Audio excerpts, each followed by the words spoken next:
Oh, Henry Tyler says, I'm hot, I'm hot, I'm hot. Listen, everybody. Next Tuesday is voting day. This is Brenda Perryman. I want to make sure everybody gets out and exercises their right to vote. They say that only 17% of the people are going to get out and vote. Of the 500 and something thousand um, eligible voters. That's disgraceful. That's really, really disgraceful. You have that right, get out and vote. I know some things have happened that have kind of discouraged some people, but you can't just stop. That's what people want you to do. They want you to stop. So next Tuesday morning, get out early and vote. If you have an absentee ballot, I guess you should have sent that in by now, but also they have two polling places too, and we'll be talking about that, two places you could go and vote early in the city of Detroit. So make sure that you exercise your right to vote. And today I have a very civic-minded show, and I think something a lot of you would be interested in, because we're going to talk about community policing. And then at the end of that, after that segment, we're going to lighten it up a bit. So I'd like to introduce you to my guest this morning. I have Mr. Bill Wilborn. Good morning, Mr. Wilborn. Good morning.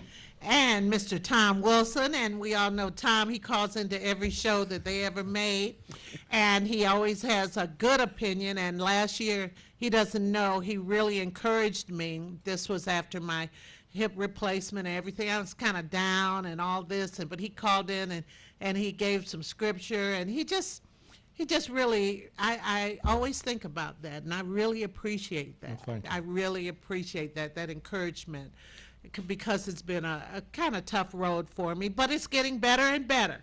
Yes. So we have citywide police community relations. That's who you are. That's what you do, Yes, right? Yes, ma'am. Can you tell us, wait, first and foremost, you've been here in Detroit for how long? Well, it's been a while. Quite a while. Forever. Why don't you tell our audience? You may not want to, but I think our audience should know how long you've been here, because it's a testament. I came here with my mother in 1946. 1946. What side of town did you live on?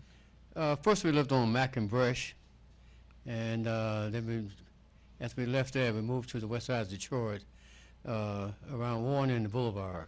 Yeah, a lot of us lived over in that area. And Tom, you're a lifelong Detroiter, right? No. Oh, you came in 53. Right. I'm a Detroiter by way of West Virginia. West Virginia. Yes, the beautiful mountain state of West Virginia. Came here in 1953 at the age of 6. And as they say, it's been one beautiful relationship ever since. Wow, amazing.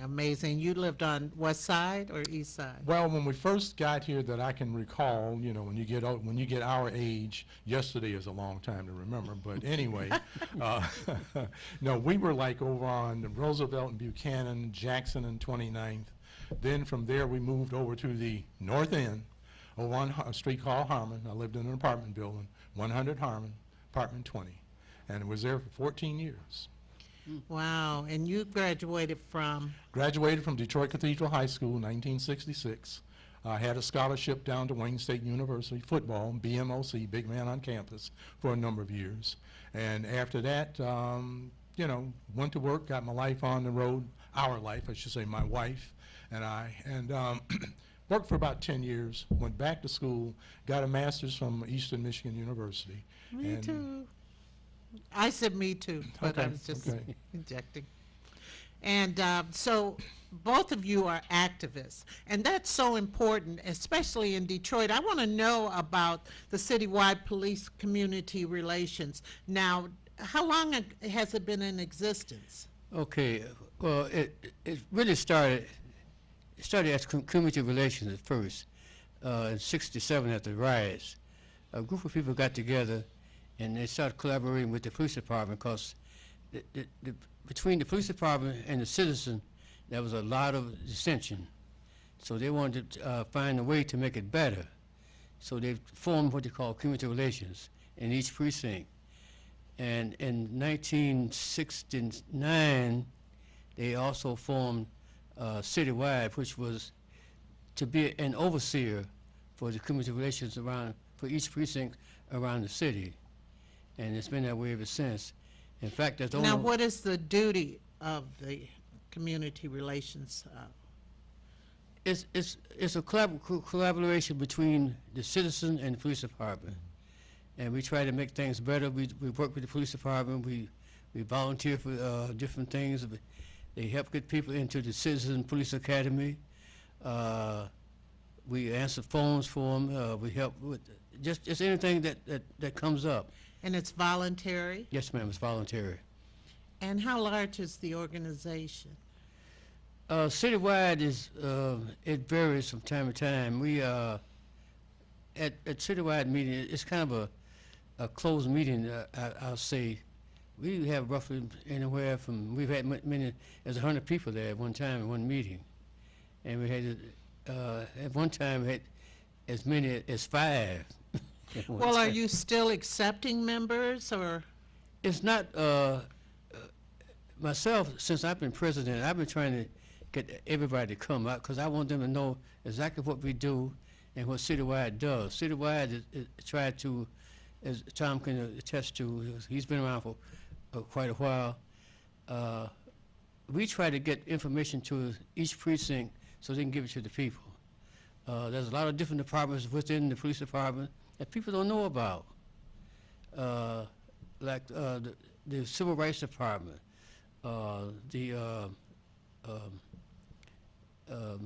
there's a lot of things, a lot of others I can't think of right now right off the top of my head. It's just not. Well, Tom, you want to piggyback on that? Yeah, well, I'm the vice president of what we affectionately refer to ourselves as the Great Northwestern District Police Community Relation Organization, and I've been twice past president. And basically, what the Community Relations Organization is, it's as Bill said, it's a collaboration between the community and the police. And we, meaning the citizens, we run that meeting. We have an elected board. We also have, membership for, for people who want to join the organization. And we have even, and seniors can even get in at a discounted price. And just because you're not a member does not mean that you can't come and attend the meetings. And we have the police who come in, all right? Usually the commander is there. There'll be someone there from community relations. And I mean, Detroit's finest are there. And if people are having a problem in their neighborhood, be it whatever, you actually have a chance to hands-on speak with the police officers. Now, if it's a problem with, like maybe a dope house or something like that, we advise people, do not stand up in that meeting, give any address and that kind of thing, because you don't know who's in those meetings, because it's open, okay? And, you sit there and you give the address, and somebody see you stand up, and okay, well, we kind of like knows what's going to happen after that. So, you have a chance to... So what do those people do who want to report a dope house next door, down the street, or whatever? Okay, you can also call, 224-DOPE. I mean, I've used that before, and I've got some good results. Or You have? at the meetings, at the community relations meeting, you can actually talk to a community relations officer, off to the side, and tell them, give them all the information that, they would ask you. Well, how would my audience be able to find out about these meetings and so forth and so on? Okay, I know our meeting, the Great Northwestern District, all right, we have our meetings the last Monday of every month, with the exception of December, when we have our Christmas soiree, and also in May, when we have, because of the Labor Day, we move it up a week. But we have it the last Monday of every month.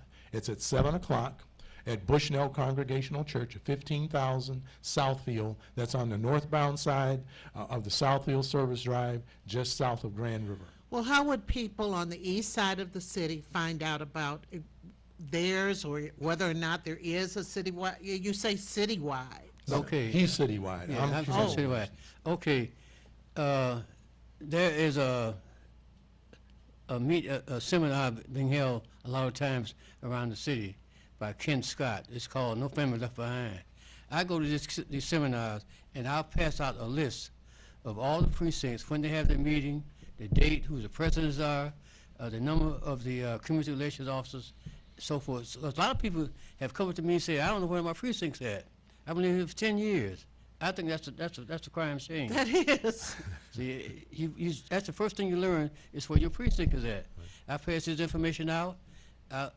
Also, I go around to different meetings. I tell people where and when each precinct had their meetings, so they can go. Every precinct have at different times. Like Eastern District, you have theirs the first Wednesday of each month. 12th Street has theirs the first Well, Thursday. is there a directory, a phone book, or, phone numbers? Yeah, each police precinct / district has what's called a community relations department, and you can call there and, ask when and where the community relations meeting is. Okay, that's interesting.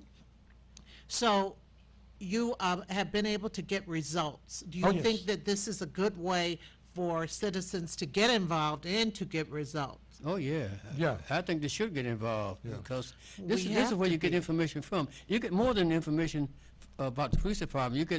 There's a representative from the prosecutor's office. There's representative from the narcotics people.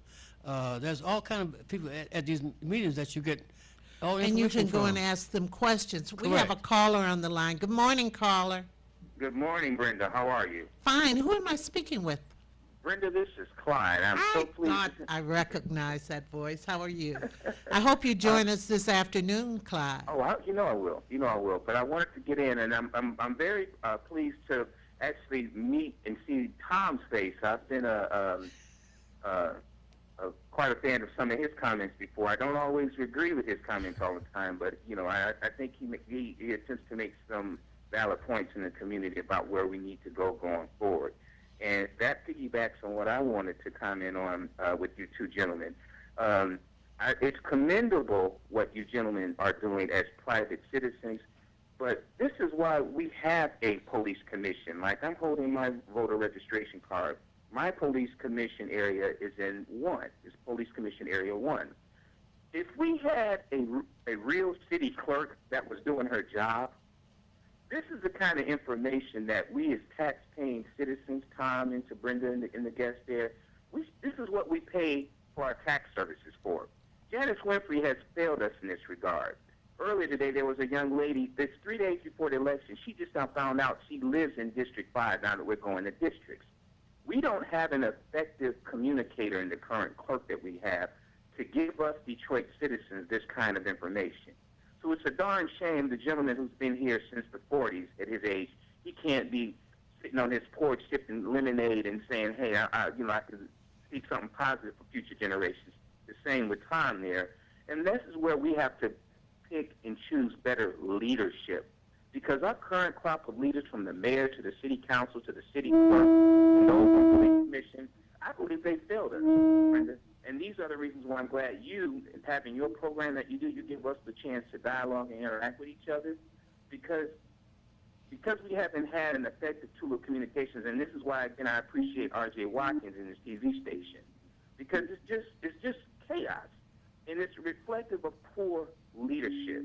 But I want to commend Well, I you think that it's been you a are lot doing of poor that leadership information. across the board in a way, because, as you said, Mr. Wellborn cannot sit on his porch and sip lemonade and just chill without checking things out around him. I agree. That's correct. That's correct. And this is why we, as the citizens, we have to come out and vote this time and really, really, really maintain our vote. I know we're under emergency manager, but that's going to be temporary. But I believe this emergency manager and this overstepping of his rule by, I call him Jim Crow Jr., Snyder, he's going to inspire Detroiters. And not only that, I predict next year, because don't count them out yet, we might have a black candidate for Senate next year, and we might have a black candidate for governor coming out of Detroit. And if our Detroit vote can get organized, because that's why the Republicans are attacking us. we haven't been voting. We only vote 12, 13, 14%. So That they're I don't not understand. afraid I of us. really don't I don't either. understand that. That's You just, know, when you consider the importance of voting, I mean, look at all of our forefathers and foremothers and just foreparents that have actually died. Yes, sir. And, I you know, agree with for you on us to that have one, the Tom. right to I go to the agree with you polls. on that one. Yes, sir. You are 100% right well, on that. let me tell you something even crazier. When my mother's 94, well, almost 94, she says, why do you tell people that? I'm 93. But anyway, I think she's 93. Yeah. Once you get over 90, it's just, but anyway, when she was raised in King Street, South Carolina.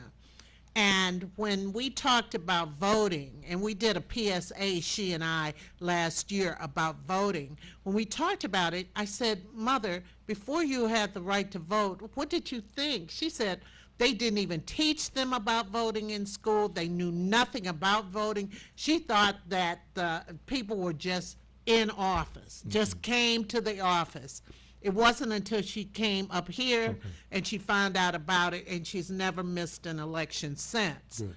But here we have people who've known about voting all their lives who, in fact, last week I had dinner with some people, and the lady told me she'd never voted for president until Clinton. She's older than me. And then she said she just started voting in city elections 5 years ago. That's ludicrous. And you know what, and I often say this.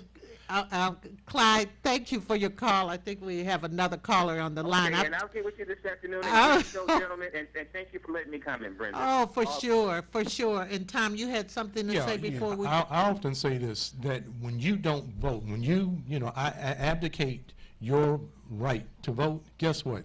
You get what I want, because that I can recall, I've never missed a vote. Well, they say bad politicians are elected by people who don't vote. We have another caller on the line. Good morning. Hey, good morning, Ms. Perryman. Hi, could you speak up, please? Yes, I agree with you. Sometimes when you don't vote, that is a vote for your candidate, for the other candidate. Right. But here's the thing. The South education was slightly different from those of us up north. And I was told this by my uncles who were black nationalists. You know, like you said, they wasn't educated on voting, where in our sense we've been knowing about voting for quite some time, which is why I don't understand, because we were going up first. Why are things going the way they're going, and how come people don't take it as serious as they need to take it? It's almost like we scared to put the right people there because we know they're going to do the right thing. You know, and and we having that conversation, Ms. Perryman. You know, we shouldn't be having this conversation. I want to see one day where people be calling in radio stations saying black people taking over everything. They always make a racist law against whites. It was like, the day when people complaining about us getting over.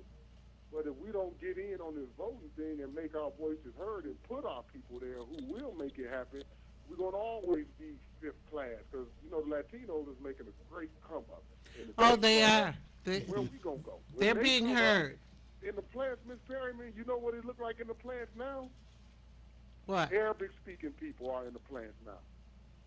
They're in the plants now, along with Latinos. So slowly but surely, we are being replaced on the job force. Well, let me tell you something else about some of the plant workers, some of the younger plant workers who are coming to, and I got this from people in the plant, that some of the younger workers, they came in on that lower tier of hiring financially, and some of the girls are coming to work at the plant in pajamas and don't fix their hair and things like that, and it's like, and then late or missing work. Get paid on Friday, don't come to work Monday. And so many people, they have not even made their 90 days because of just habits. We have to talk to our young people. We have to I know you were raised with, when you go to work, be on time, be there, and so forth, right? Well, yeah, I was an employment activist. I done fought cases, so I know what you're saying is true. Yeah, so I appreciate your call this morning. What you're saying is absolutely correct and everything about the vote. But you remember, we have, and I want to emphasize the fact that we have Mr. Wellborn here as far as community relations too, because I'm telling you, crime is out of control. Yeah, it is. Yeah. It is. It's definitely out of control. Crime is going to be out of control. No, what did you just say? Say that again. I'm saying crime is going to be out of control until people feel safe being on their porch. The Detroit Police Department got to up their game on helping us when we community police. If I call the police on somebody, I should not have to fear retaliation. You know, we need the police to be more, to strengthen us when we call them and stand with us when we say we don't want this dope house on the block or these guys that's hanging out. Mr. Wellborn is going to answer that before I have another call. You know, And thank you so much for calling. you know, people talk about this all the time. When Mayor Young was mayor, we had over 5,000, almost 6,000 police in the city. We've got half of that now. Got less than that. And yeah, less than half of that now. And you can't cover, I don't care who you are, you can't cover everything. If you got a shooting on Woodward and Davidson, and you got a break-in on 6 Mile in Woodward. Well, you can't say Woodward and Davidson, that's Highland Park. Say Yeah, Woodward and well, I was- Boston. Okay, say you got a shooting on Grand River and Livernois, Right.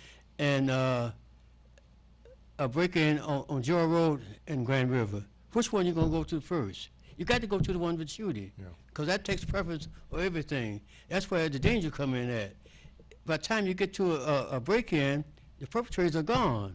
So it's impossible to cover things. People got to get up and start calling in and get involved. You have to get involved. Yeah, as the saying goes, when you're not a part of the solution, you're part of the problem. Right, and we have another caller on the line. Morning, everyone. Good morning. Who am I speaking with? This is Sam. Hi, Sam. Yeah, I would like to ask Mr. Wellborn. I know that you said some people don't know where their precinct is, police precinct, but you remember they went to districts. We went from I was in the 7th precinct, and then we had to go out to northeastern district out on Nevada. So you might want to think that, you know, that may have been one of the reasons he didn't know. But let me ask you this. Excuse me, sir. That's use that as a crutch. I don't go along with that at all. Well, sir, I do not go along with patrol that. in People the, should know where their 7th precinct is as at. a citizen radio patroller for over 10 years.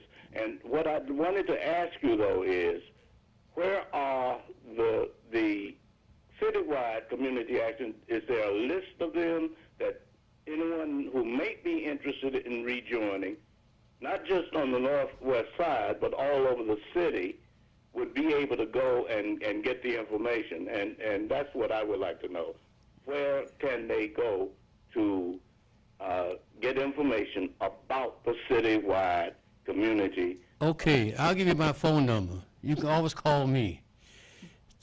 Give him the phone number, then I have a question Okay. behind that, because there should be a central list, don't you think? And For there was citywide? one at one For time, citywide. Tom. Yeah, but Yeah. I'll give you the phone number for citywide.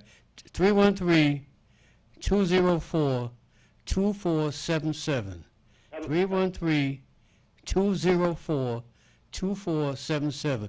Or else, on the 3rd Thursday of the month, you can come to the citywide meeting at Central District, 7310 Woodward, at 6:30 p.m. every Thursday except January, February, and May. We don't have a meeting those months.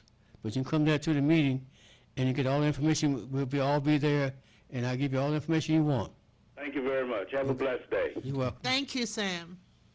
So this is very important. As Tom says, and as Mr. Wellborn says, we were talking before the show, crime is out of control. We see so much that's happening. Politicians are making, they're talking, but we really don't, we have to be more proactive too. I hate to tell people that sometimes because, I mean, well, we have to be proactive. We have to look out. But I know people who have called the police. They've watched a break-in across the street, call the police, and while the people are taking stuff out the house and nobody comes. Yeah. Yeah. Well, but the thing is, and don't get me wrong, I'm not trying to make any excuse, all right, is this. They prioritize calls. And like, if you got a shooting over on Wyoming and McNichols, and, you got as you mentioned about the break-in, at Joy Road in Illinois, guess where the action is going to go to? They're going to go to the shooting. Right. We have two quick calls because I have another guest. Caller, good morning. Good morning, Mrs. Perryman. Who am I speaking with? This is Brother Jeff. Good morning to Hi, and Brother good morning Jeff. to your guests. Good morning. But I dislike some of the comments sometimes that we make about those who don't participate in the voting process or whatever. We're quick to say or give a reason or how important it is for an individual to vote in such and such election or whatever. Yet, understand, many of us who have been around and who have witnessed, understand, the demise of black people through individuals that we have put in office who are actually, understand, sold the people out. When you go back, understand, prior to the civil rights movement, black people had their own cab companies, they had their own hotels, they had their own school systems, they had their own restaurants, they had their own everything. They lost everything due to the fact, understand, that they participated in the process. And from the 1960s up until today, understand, if you look at the city of Detroit, look at the condition of the city. Why is it that these individuals, understand, act as if, understand, this happened overnight? This didn't happen overnight. And it was black politicians, black leadership, understand, that was in position, who understand, who were closed eyes looking at what was going on. We try to deal with the cause. We're not dealing with how it started. We are afraid to deal with it.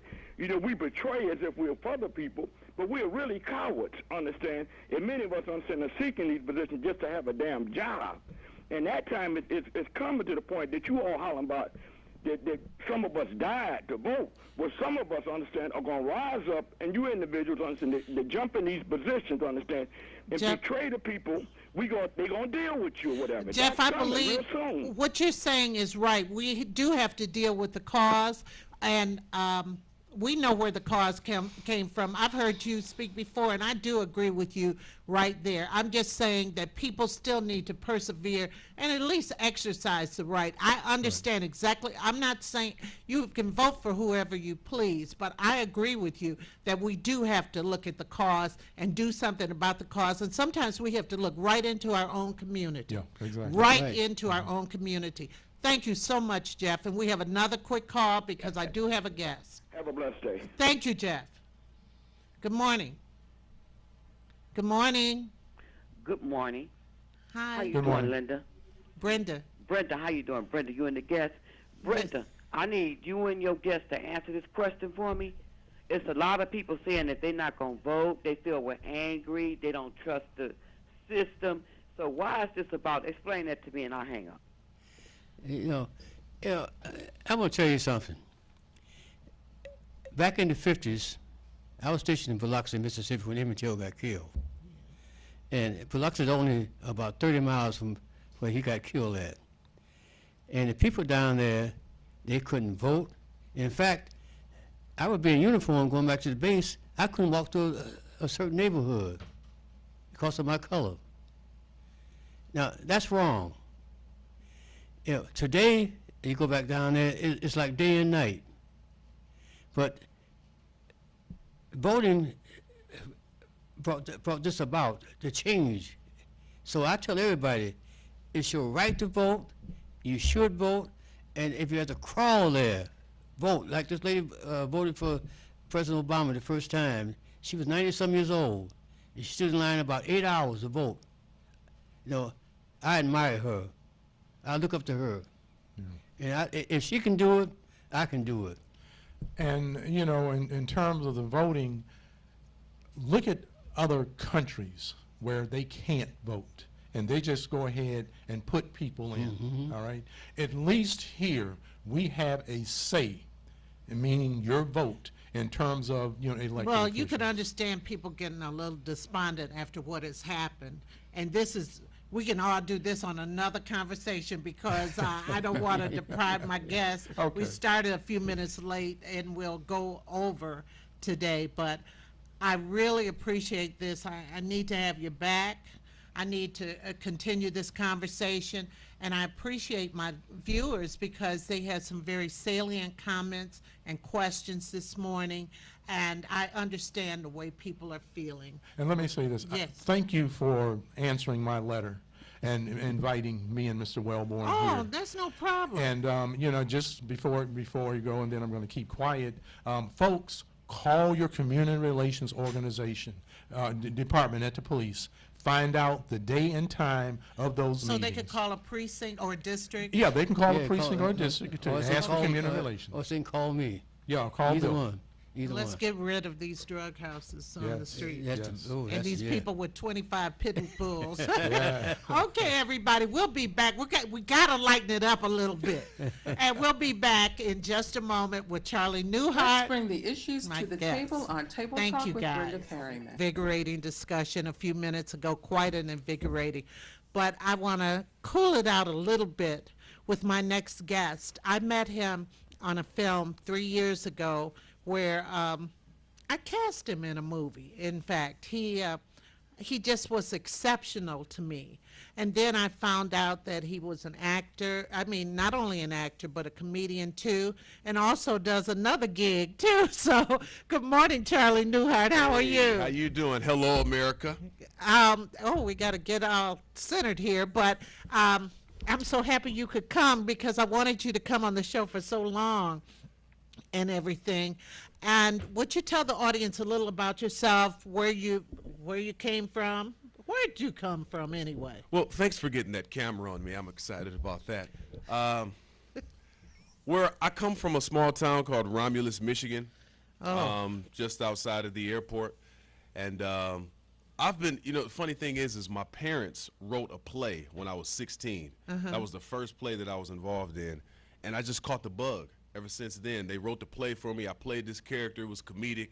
And I've done quite a few plays, some comedy. Funny thing, I started working at Ford for a while and put the whole comedy acting thing down. It was one of the most miserable times in my life. The most miserable. But, you know, the Bible says that the gift makes room for you. So when I start using that gift again, I start feeling more free, start really enjoying life and just telling jokes because, you know, life could be rough. Like, I got to be honest with y'all. Like, I'm going to be honest with you, too. I was in 3rd grade first time I got called the N-word. And, you know, it was... Was it by another N-word? It was or shocking. By a white person? I'll tell you what, it was shocking. It was emotional.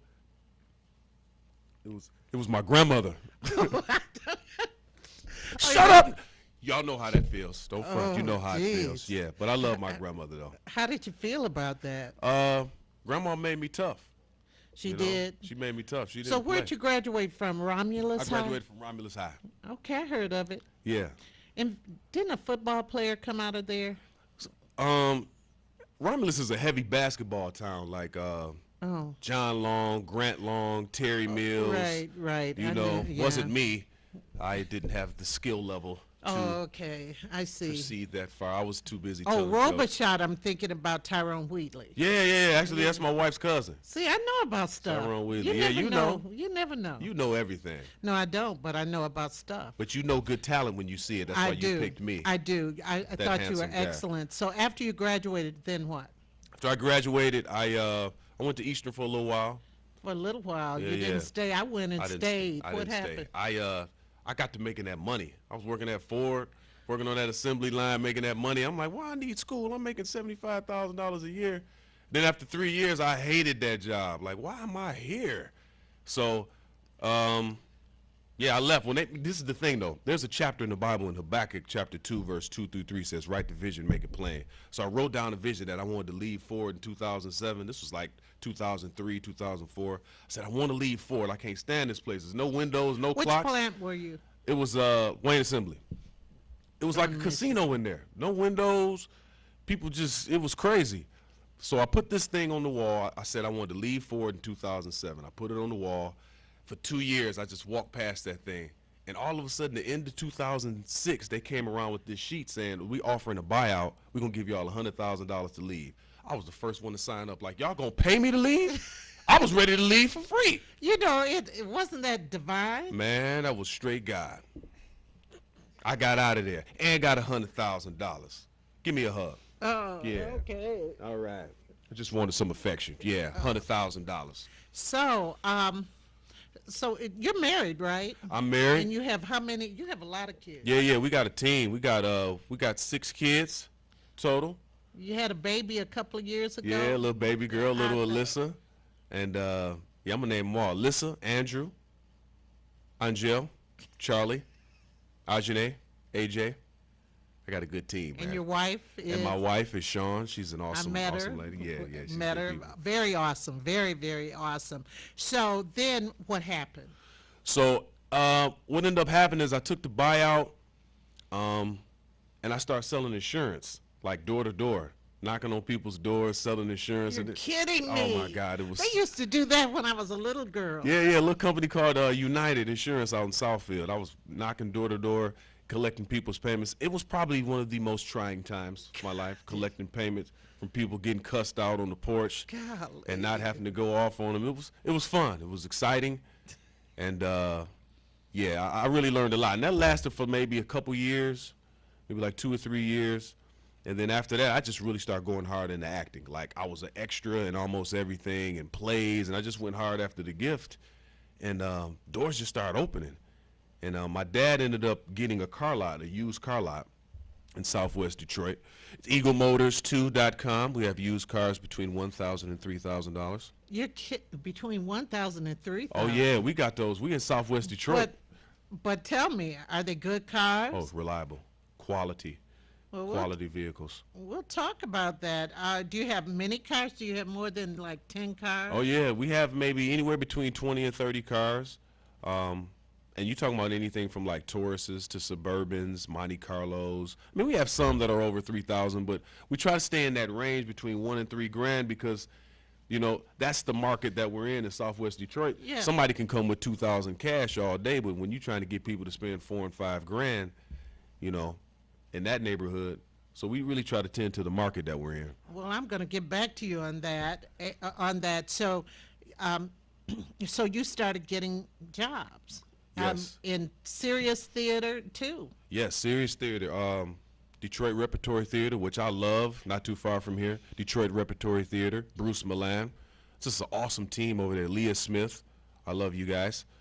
They cast me in quite a few shows over there, and I learned theater is it's so amazing doing theater. It's like the best training. It is. You know, I know you know what I'm talking I've about. directed over 100 plays. Wow. I love it. Yeah, theater is amazing. And it's a stretch to learn all that, like 60 pages of dialogue to learn and making adjustments. We have a caller on the line. That's good. I hope. Good morning. Hello? Hello? Hey, what happened, caller? You there? Oh, well, call back. It's okay. We still love you, caller. I love you because I love myself. Well, you have to, it has to start with you. That's you know. where it starts. So you got the theater bug, you've been doing film too, and you've been selling cars. Yeah, it's been a lot. I mean, I gotta feed the family somehow. So selling the cars kind of during the week with my dad, doing it. And again, I want to thank you for when you picked me for Corner Store. That was just like a huge confidence booster. That was probably one of the first major feature films I was in. Catch Corner Store, it's going to be coming out soon. Tommy Hearns, Judge Mathis, who else? All-star cast. Bill Hill, Martini Harris, funny people. What's his name? Roger G. Smith. Right, Gouverneur Smith from California. Well, the thing about that, in this instance, when Charlie auditioned, they had somebody else in mind. It wasn't me. I didn't have anybody else in mind because I saw the people. I said, they're okay. But when Charlie came and did his audition, I told them, I said, wipe that other guy out of here. And they listened to Miss Perryman like, okay. And then I was just so overwhelmed with joy because the other guy had got picked. And I'm like, well, why am I coming in for an audition if they picked this guy? When I came in and I did my thing, and Miss Perryman put me out the door like, okay, y'all, Charlie, you leave out. I need to have a talk with them real quick. And when I came back, it was like, Charlie, you got the role. And it's such a phenomenal role. And that just opened up so many more doors for me. Well, the confidence is important. True. Don't you think? Oh, very true. Very true. Confidence is a huge thing because I see every casting director can sense that before you even say a word. Do you feel like you're supposed to be in the room? Well, not only that, I just look at potential. I Yeah. look at potential, I look at courage. I think in order to be an actor or comedian, you have to have courage. Now, let's talk about comedy a bit, because don't you have Laugh Out Wednesdays downtown in Greektown every Wednesday? Yes, Why yes. don't you tell us, wait a minute, first, back up. When did you first stand on stage and perform?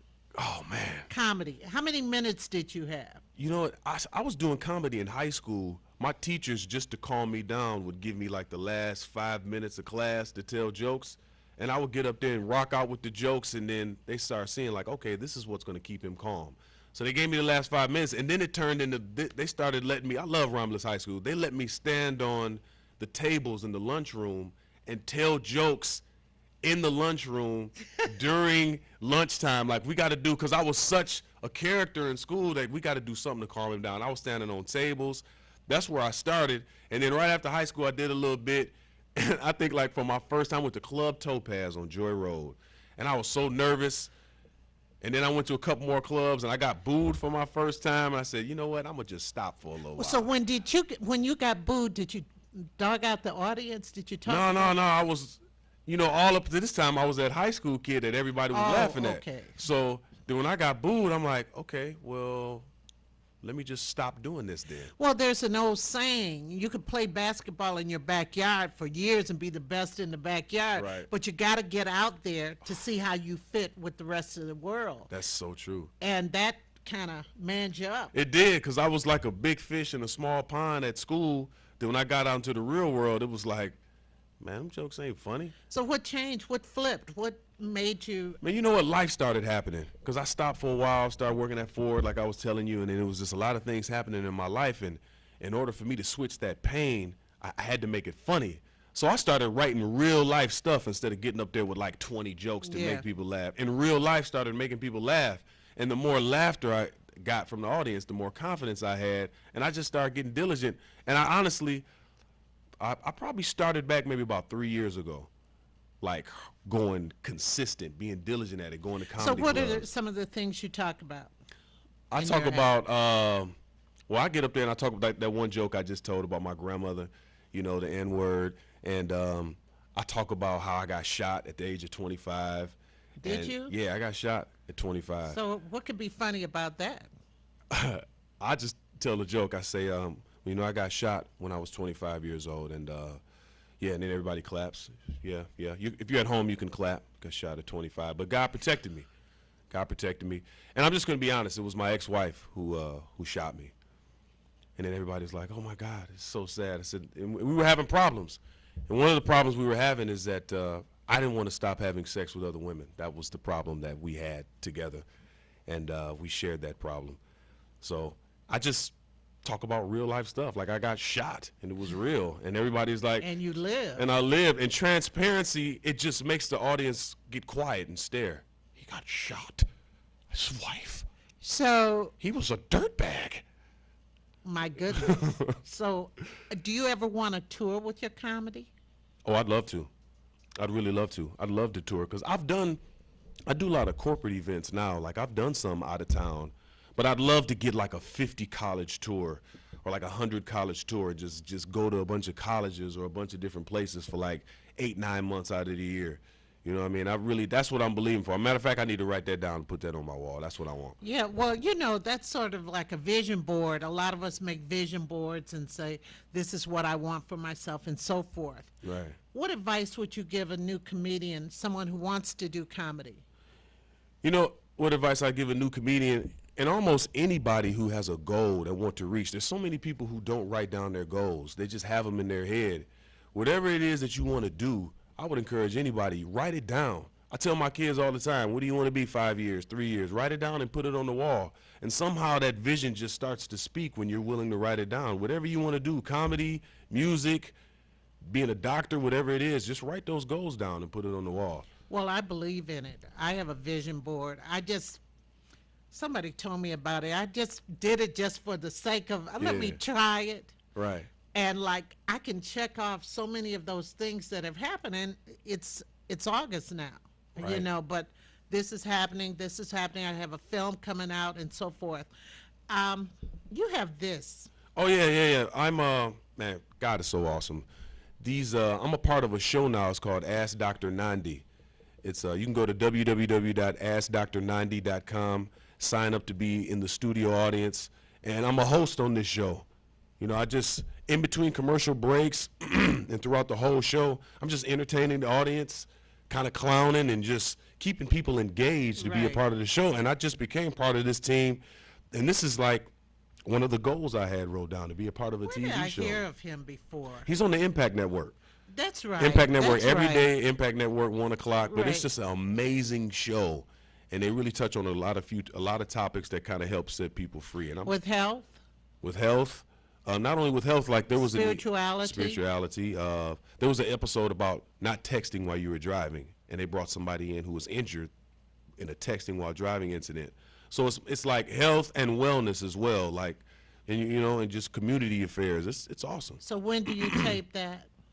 Every weekend. Matter of fact, when I leave here, I'll be taping it. Mostly Friday, Saturday, and Sunday. We tape 4 episodes in one day. Okay. It's and, awesome. Well, let's get back to Laugh Out Loud Wednesday. Yeah, at the Baltimore Bar. Now, I had never heard of the Baltimore Bar. It's right. I keep telling people it's in Greektown. It's on Randolph, across from the Broadway. There's a new Buffalo Wild Wings down there. Yes, I know exactly where Yeah, that it's a is. couple doors down from there. And we host every Wednesday night, 9 p.m., Baltimore Bar, LOL Wednesdays. I usually bring in 8 or 9 other comedians that are hilarious, and we just Now, have a is ball. Detroit full of comedians? I think so, but they Yeah. don't. Some of them don't think they're comedians. They think they're politicians. Yeah, that's it's a ton of comedians. It's people that are comedians that don't even know they're comedians, just walking up and down the street in Detroit. But there's a ton of comedians in Detroit, funny people, and I've learned a lot from them just by asking questions. There's a guy, his name is Bill Bouchard. He's a comedian, and he teaches a class in Royal Oak at Mark Ridley's Comedy Castle. I took his class like a year ago, and just it refined my act so much. And this guy, he tours everywhere, does comedy. He's got I think it's mycomedycoach.com is his site, and this guy is hilarious. And him, and there's so many other comedians locally that have went to his class that have gotten better. But it's just a ton of comedians in Detroit. You got Bill Hill. Well, Bill Hill just moved to L.A. I mean, did he actually move? I get his posts from LA. Yeah, I but think he made the move. He made the move? I think so. And he's hilarious. Mike Yeah. Bonner, Martini Harris, of course, yeah. H.B. Sanders. These Right. guys are legends. They're hilarious. Kool-Aid. Right. You know, I mean, I learned so much from these guys just watching them. And I haven't been in the game 15, 20 years like them, but just I can glean from their knowledge. So, what if there's a comedian out there who wants to be on Laugh Out Wednesdays? Do they have to send an audition tape? No, if you want to be, you can check me on Facebook, Charlie Newhart, Newhart. You can check me on Facebook. Message me, friend me. Just send me a message. Hey, I'd like to perform. Laugh Out Loud Wednesdays. But what if they're not funny? I mean, True. I mean, I try to give everybody a chance, you know. And in most cases, when they come out for the first time, I sprinkle in people that I don't know with people I know. oh, okay. You know, I won't have a whole do set they of people. do they sign in or? Yeah, if they message me on Facebook, I give them a date, and then when they come in, you usually show up at 9, and I check you in to perform that day. Well, part of comedy is incongruity, something that doesn't fit, right? Right. Yeah, constantly. I'm trying to think, like, most comedy has that, it has that ending that you don't expect. Like in the beginning when I talked about my grandmother, she said, you know, I got called the N-word, and everybody was expecting, oh my God, was it a white person? Was it black? Was it da-da-da? And then I shock them by saying, oh, it was my grandmother. Yeah, but I told you at first, was it a Was it a black black person? Because we the first. Unfortunately. It is true. Unfortunately, but comedy is the highest form of art. Yeah. It is the highest form because it's the hardest form. It is the hardest form because you have to bank on this audience. You won't be successful without this audience responding to you, correct? That's so true. And somebody shared with me the other day that children laugh 400 times a day. You know how many times adults laugh a day? 15. 15 times a day. So it's no wonder people walking around all Shut up! Don't talk to me. Who you looking at? But Charlie, doesn't sometimes you just think funny things and you start laughing? Oh, I know I do. I keep a notepad on me on a regular basis because just the funny stuff that I see on a regular basis. Like I keep a constant notepad. Like, oh my God, I can't believe that Do you happened. do imitations? I don't do many imitations. Okay. I If like you don't do it, don't do it. Yeah, you yeah. know. I analyze a lot. But let me tell you something real funny, and I got this from Brandon T. Jackson's brother, because the first time Brandon was going to do a comedy show, he was part of something downtown, and the whole family came out, and you know they have a big family. Right. They came out. And Brandon started flopping. I mean, he was really flopping. And so he started talking about the audience, and he kept on saying, shoot. Yeah, you, shoot. Right, He didn't yeah. know what to do.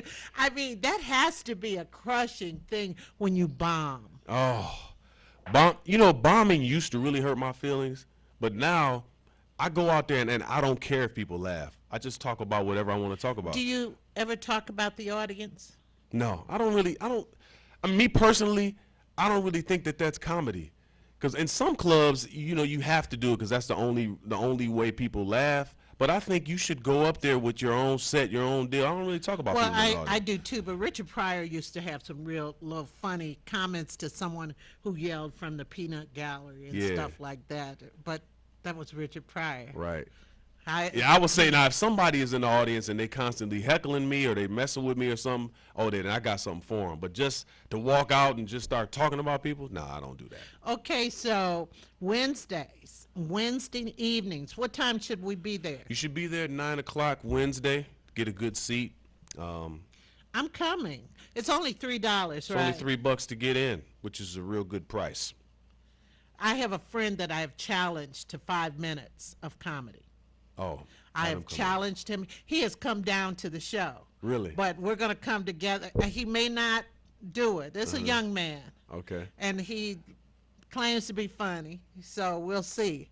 And Charlie, I expect so much of you because one thing about comedic actors, and you know this from Robin Williams, they are the best dramatic actors. Nice. They are excellent dramatic actors because they play to that opposite, right? That's so true. So thank you. We'll see you Wednesday at Laugh Out Loud Wednesdays. And also, Charlie, we expect to see you on television soon, maybe and maybe you'll get that college tour. Yes. One day I will be the biggest movie star in the world. I'm claiming it right now. Oh, goodness. And you heard it here first, folks. Well, join me this afternoon for Table Talk with Brenda Perryman at 1 o'clock today. We are really going to discuss some issues. Goodness, we got a list of things. And Charlie, thank you so much. Thank you for Hope you inviting come me. back again. And I'm looking forward to seeing you on the silver screen and on the stage Thank you. and on my TV. It's going to happen. Thank you. Everybody, will see you again this afternoon, and I will see the morning people again next Friday morning, the Friday after the election. This should be interesting.